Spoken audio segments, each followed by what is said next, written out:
신앙생활을 하면서 겪는 많은 그 갈등들이 우리에게 당연히 있죠. 당연히 있는데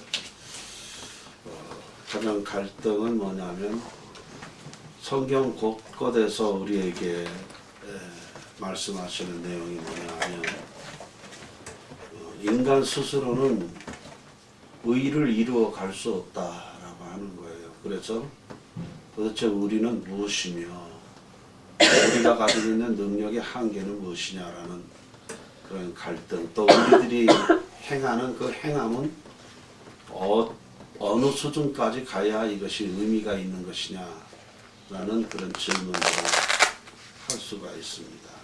또 한 가지는 오늘 우리가 믿음으로 바로 산다고 해서 이 땅에서 사람들이 갖는 그 영화, 그 영광을 소유하지 못하더라라고 하는 겁니다. 그 하나님이 약속한 것임에도 불구하고 우리 세대에는 도대체 이 하나님의 약속이 과연 있었는지에 대해서조차 우리가 의심을 할 만큼 힘들고 힘겨운 삶을 살아가는 것 때문에 고민을 하게 되죠. 우리가 가지고 있는 믿음은 정말 이것이 바른 믿음인가? 하나님은 살아계신가? 라고 하는 그런 근본적인 질문들을 한단 말이죠. 자기들 문제도 있거니와 또 주위를 돌아보면 분명히 우리보다 더 악하게 사는데 잘 사는 사람들의 모습을 보면서 그 갈등을 가질 수도 있고 그렇습니다. 히브리서 11장은 보통 그 믿음의 사람들이 나오는 믿음장이라고 얘기를 하죠. 그래서 많은 사람들이 열거되고 그래서 이 히브리서 11장을 가지고 몇 년 동안을 설교를 하시는 분들도 있을 만큼 많은 인물들이 나옵니다. 이들을 한마디로 히브리서 11장에는 믿음의 사람들이다 이렇게 평가를 하고 그들을 부르고 있습니다. 그러면서 이렇게 얘기합니다. 약속을 받아도 그 약속을 그죠? 약속 받았는데도 불구하고 그것을 누리지 못한 사람들이었다. 또 뿐만 아니라 이들이 수고하고 애썼음에도 불구하고 세상 속에서는 이 사람들이 살을 한 뼘의 여유조차 없이 그렇게 살았다. 외로움 속에서 살았다. 외로움 속에서 사람들이 외면하는 가운데서 힘들게 살았다. 그럼에도 불구하고 이들의 삶의 방향이 바뀌지 않았다. 이렇게 또 표현을 하고 있는 거예요. 그러면서 이제 예를 들잖아요. 아브라함도 이삭도 야곱은 물론이거니와 모세도 약속의 땅 가나안 땅에 들어가지 못했다라고 하는 것이에요. 그럼에도 불구하고 이 사람들이 그 흔들리지 않는 믿음의 그 방향을 유지하고 있었던 이유는 무엇일까라고 하는 겁니다. 근데 오늘 말씀을 보게 되면 더 충격적인 내용이 있어요. 더 충격적인 내용이 뭐냐면 하나님께서 우리를 위하여 더 좋은 계획을 미리 세워두셔서 이 말이 무슨 말인지 저도 이해하기가 무척 난해하고 어렵습니다만은 이렇게 말씀하시잖아요. 우리가 없이는 그들이 완성에 이르지 못했다라고 이렇게 얘기를 하는 거예요. 그러니까 이 11장에 히브리서 11장에 열게된 그 많은 믿음의 사람들, 아브라함도 이삭도 야곱도 또 기타 여러 사람들 에녹 같은 사람들까지도 이들이 완성의 자리에 이르는데 우리가 없이는 그들이 결코 완성의 자리에 이르지 못한다. 이게 무슨 말일까? 상당히 어려운 말씀입니다. 그 어려운 가운데서도 한 가지 우리가 생각해 볼 수 있는 것은 이거예요. 우리의 완성에도 마찬가지로 다른 신앙인들이 필요하다. 이런 그 어떤 우리가 논제를 우리가 전제할 수 있거든요. 그래서 우리의 완성에도 다른 신앙이 필요하다.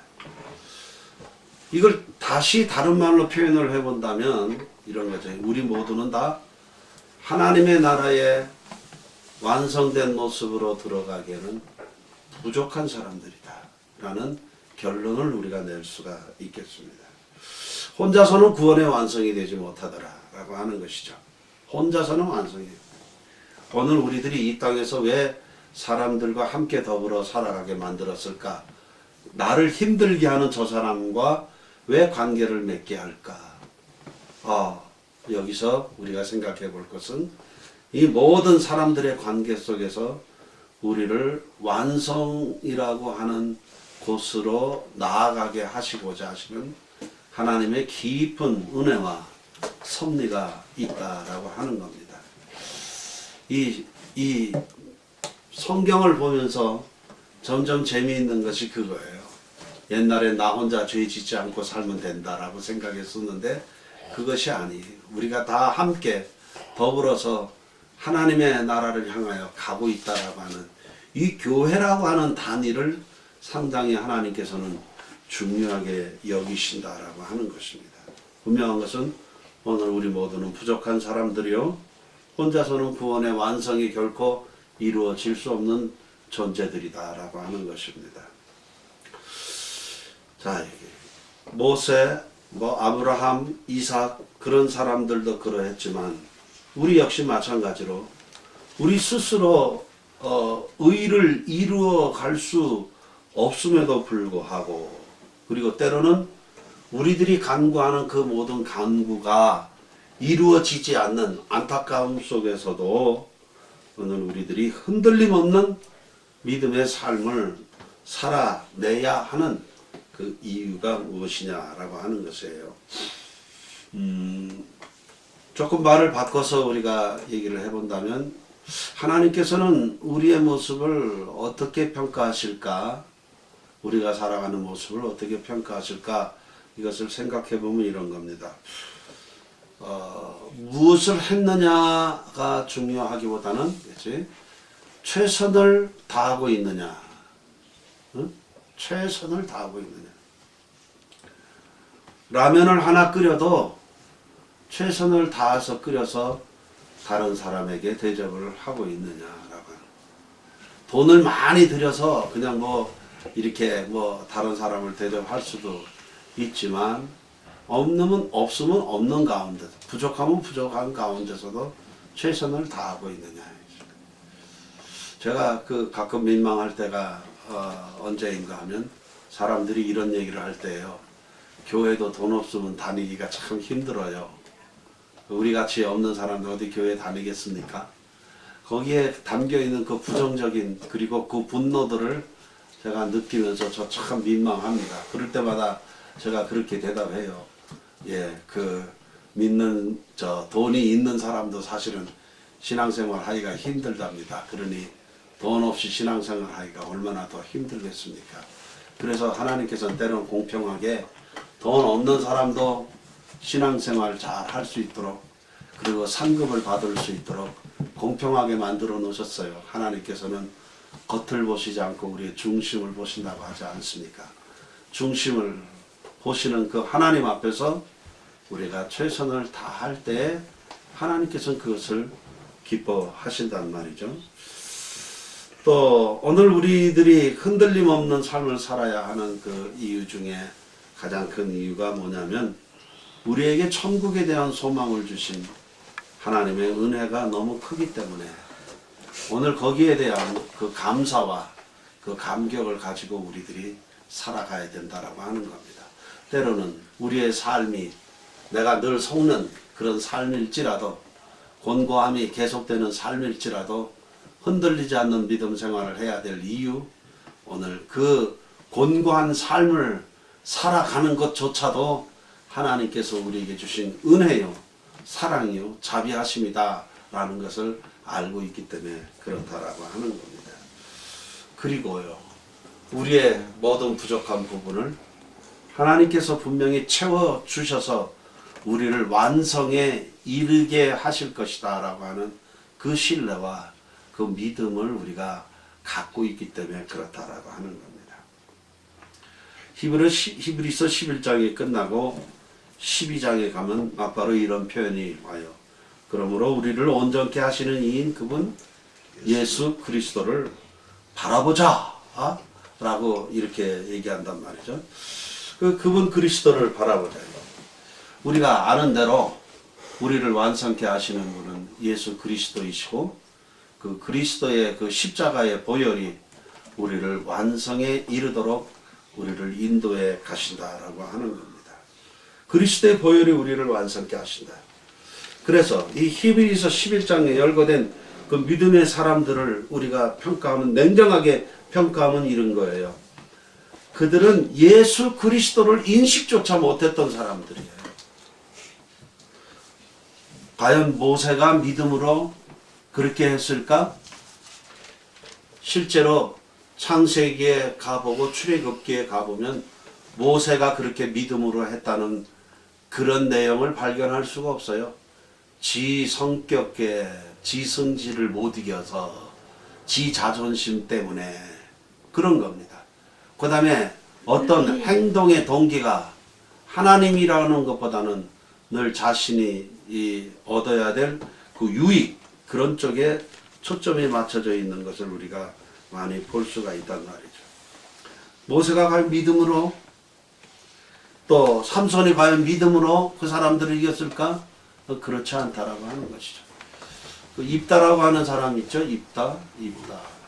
입다라는 사람은 이런 약속을 해요. 하나님, 지금 저 적군을 주께서 도와주셔서 이길 수 있다면 그 이기고 돌아오는 길에 제일 처음 만나는 여자아이를 제물로 드리겠습니다. 그렇게 소원하고 전쟁터에 나가요. 그리고 그 전쟁에서 이깁니다. 그리고 돌아옵니다. 돌아오는데 제일 먼저 누가 나와요? 자기의 딸이 나옵니다. 예, 자기의 딸이 박수 북을 치면서 자기 아버지의 그 전쟁에서 승리하고 돌아오는 걸 축하러 오는데, 자, 거기서 입다는 어떻게 해야 됩니까? 어떻게 해야 되죠? 예, 그 딸을 제물로 드립니다. 상식적이고 보편적으로 생각했을 때 이것은 믿음의 행위가 아닙니다. 믿음의 행위. 또 우리 저 믿음 좋은 분들을 우리가 많이 보는데 이런 모습을 가지고 있어요. 하나님, 이거 요번에 이것을 해결해 드린다면 내 첫 아들을 함께 드리겠습니다. 아니, 저 제물로 드리겠다는 거예요. 제물로. 제물로 자기를 드릴 일이지 왜 자기 아들은 제물로 드리겠다고 하니? 난 지금도 이해를 할 수가 없어요. 그래서 저는 그런 소원 기도를 하지 못하게 합니다. 그 소원 기도가 내 이익을 위해서 누군가를 희생시키는 것이라면 그런 기도 할 수가 없잖아요. 그게 믿음으로 하는 기도라고 할 수 없단 말이죠. 성경에 보면 대부분 사람들이 다 그래요. 그들의 기도 속에, 그들의 행위 속에 정말로 하나님의 영광을 위해서 아니에요. 철저하게 자기의 이익, 자기의 영광을 위해서 주위에 있는 사람들을 희생시키는 것이 그것이 믿음의 행위로 보여지고 있다라고 하는 겁니다. 그런데요, 왜 그런 사람들이 믿음의 행위로 보여지고 있습니까? 라고 하는 불만이 우리에게 있음에도 불구하고 성경은 기가 막히게 그 사람들을 믿음의 사람들이라고 또 그렇게 평가를 하고 정리를 해놓고 있다라고 하는 겁니다. 신앙생활이 가끔 혼란스러운 게 바로 이런 것들 때문에 혼란스럽단 말이죠. 실제로 그렇지? 아무 소망도 신뢰도 믿음도 갖지 못한 사람들인데 왜 성경은 이들을 믿음의 사람이라고 표현을 할까? 여기에 하나님의 큰 은혜가 있음을 우리가 발견을 해야 된단 말이죠. 자, 우리들을 스스로 한번 평가해 봅시다. 어떤 믿음의 시각으로, 믿음의 기준으로 우리를 평가해 보자. 우리는 어떠냐? 우리는 어떤가? 오늘 우리가 새벽에 그 큐티를 하는 시간을 통해서 제가 잠깐 언급했잖아요. 저 60년 예수 믿었어요. 그 60년 믿은 예수를 믿었다는 경력 앞에서 30년 믿은 예수 믿은 사람 그 30년은 조적지열이죠. 아주 우습게 보이는 시간들이란 말이죠. 그러나 이제 예수를 믿기 시작한 사람들에게 있어서는 그 30년 나보다 먼저 예수를 믿었다라고 하는 그것은 어마어마한 거죠. 어마어마한 시간이에요. 그 어마어마한 시간인데 그 어마어마한 시간들을 예수를 믿은 우리가 30년 믿은 분이 또 60년 믿은 내가 지금 예수 믿기 시작한 사람하고 생각하는 거, 행동하는 거 곰곰이 따져보면 다를 게 하나도 없어. 다를 게 하나도 없어.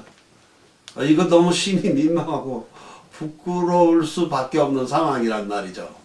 그런데 어느 순간 사람들이 자기의 60년 신앙생활의 경력을 자랑하고 있고 30년 믿음의 생활을 자랑하고 있단 말이죠. 근데 객관적으로 보면은 믿었다라고 하는 연수는 자랑하고 있는데 정말로 그렇게 살았느냐라고 하는 부분들을 따지고 보면 할 말이 하나도 없는 것이 우리의 믿음 생활의 현실이다 이 말이에요. 믿음 생활의 현실이다. 아침에 우리 김정민 목사님이 간증하는 얘기를 들었습니다. 그것이 전 가슴에 굉장히 많이 와닿았어요. 목사의 집안에서 태어났다. 그런데 어느 순간 그치 믿음도 없고 주님을 향한 신뢰도 없고 그리고 내가 이런 일을 과연 해 갈 수 있을까 자신감도 없고 아니 어떻게 목사 가정에서 그런 생각을 할 수 있겠습니까 하고 다른 사람들은 그렇게 얘기할 수 있겠지만 실제로 겪는 것은 현실이다 말이죠. 현실이에요. 그런 과정을 겪는 것은 현실이다. 저도 그런 과정이 있었고 마찬가지로 우리의 아이들도 당연히 그런 과정을 겪고 있을 거라고 생각이 됩니다. 태어날 때부터 예수 이름 부르고 태어났는데 할아버지도 목사요, 아버지도 목사요. 그런데 어느 순간 내가 교회를 다니는 게 아버지 때문에 다니는 건지 할 수 없어 다니는 건지 습관적으로 다니는 건지 이게 자기 자신에 대한 평가가 제대로 되지 않을 때가 있단 말이에요. 가만히 생각해 보면 믿음이 있는 것 같기도 하고 어떤 때는 없는 것 같기도 하고 그래서 있을 때는 기도를 하는 것 같다가 없어 보이는 때는 기도도 못하겠고 아마 이런 것이 훨씬 더 예민하게 올 수도 있을 거다라는 하는 겁니다. 하나님의 나라의 의를 이루어 간다는 것 그저 사람들이 자기 앞에 놓여진 일들 그저 열심히 했을 뿐인데 때로는 내 이익 때문에 했을 뿐인데 하나님께서는 그거를 믿음으로 행했다라고 그렇게 얘기를 해주고 있다라고 하는 겁니다. 이것이 우리에게 얼마나 큰 복인지 그것을 시간이 지나봐야 압니다. 시간이 지나봐야. 오랜 시간이 저도 예수 믿으면서 시간이 지났잖아요.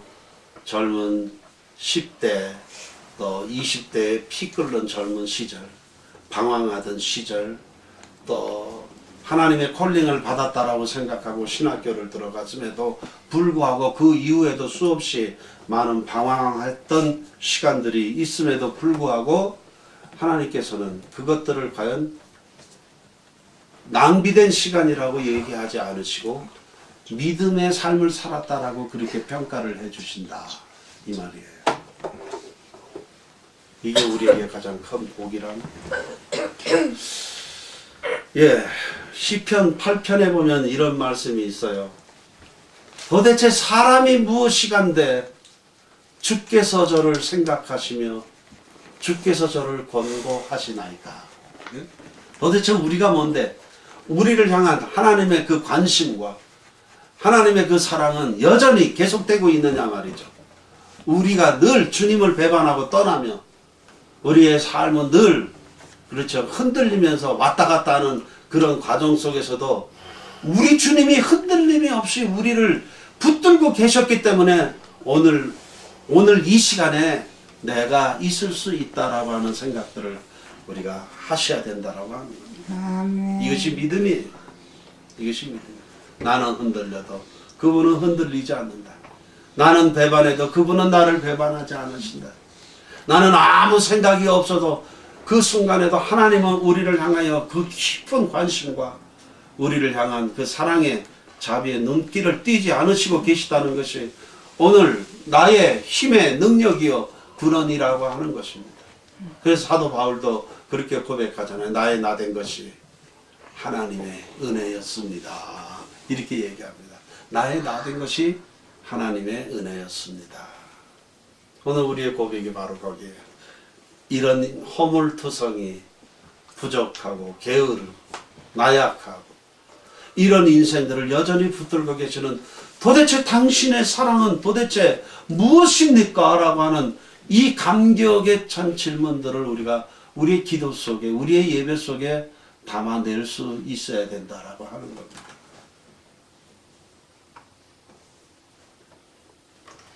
조광도사님 기도하는 가운데도 잠깐 언급이 됐습니다만 많이 힘듭니다. 제가 많이 힘든데 하나님 그래요. 하나님 뭐 감당할 만한 시험이니까 주신다고요. 근데 전짜 성질납니다. 이 도대체 감당해야 될 만한 것이 도대체 어디까지인지 정말 좀 계산이 되고 예측이 됐으면 좀 좋겠습니다. 그런 불평과 그 분노를 제가 주님께 표현합니다. 그럼에도 불구하고 이런 경험들을 통해서 이런 고통들을 통해서 하나님께서 내게 주시고자 하시는 은혜는 또 무엇일까라는 기대를 또 갖게 한다는 것이죠. 그런데요, 많이 자신이 없어요. 어느 순간 내 의지와 상관없이 이런 충격적인 일을 당할 수 있구나라고 하는 것이 어떤 일을 또 하려고 할 때 자신감을 잃게 만드는 가장 큰 일이에요. 그럼에도 불구하고 또 주님을 신뢰한다는 것은 그거더라고요. 주님, 제가 이렇게 자신이 없습니다. 예. 그래서 철저하게 주께서 인도하시는 대로 이제 끌려갈 수밖에 없으니까 이거 정말 저는 그래서 편합니다. 네, 그랬어요. 내 힘과 내 의지를 가지고 하는 것이 아니라 이제 끌려가니까 나 끌려가니까 편하다 이거예요. 끌려가면서 겪는 일이야 당신이 알아서 해결해 주실 것이고 저는 그저 끌어가시면 끌려가겠습니다. 그런 편안함으로 제가 또 요즘 시간을 보내고 있단 말이죠. 역설적으로 얘기하면 이렇습니다. 우리의 믿음 없음 그것까지도 하나님의 인도하심 속에 있었다. 이것이 우리가 예수를 믿는 사람으로 세상 앞에서 가장 당당하게 서 있을 수 있는 그 능력의 근원이 아닌가 생각을 합니다. 예. 우리의 행한 대로만 하나님께서 우리를 복주시고 우리를 갚아주신다면 우리는 벌써 죽었을 수밖에 없는 인생이었다. 그런데 우리가 이렇게 당당하게 서 있을 수 있는 것은 여전히 우리들을 사랑하시는 하나님의 은혜와 자비하심이 있기 때문이다. 그래서 세상을 향하여 비록 가진 것 아무것도 없지만 우리가 허리를 펴고 가슴을 더 펴고 우리가 세상 앞에 서 있을 수 있다라고 하는 것입니다. 세상에 가진 것 때문에 결코 왜소해지지 않았으면 좋겠습니다. 비록 이런 것들은 없더라도 주님의 은혜와 사랑이 우리를 그 나라로 기필코 이끌어 가시고야 말겠다고 하신 하나님의 그 의지와 집념이 우리에게 있는 한 우리는 결코 실패한 인생이 될 수가 없단 말입니다. 우리는 늘 승리할 수밖에 없고 우리의 결국은 하나님께서 예비해 놓으신 그 완성을 향해서 갈 수밖에 없는 인생이다. 그 기쁨과 그 감사, 그 감격을 가지고 하나님 앞에 서고 세상 앞에 설 수 있는 승리하는 믿음 가진 우리 사랑하는 말씀의 교우들 되시기를 그리스도의 이름으로 축원합니다. 아멘. 아멘. 아멘.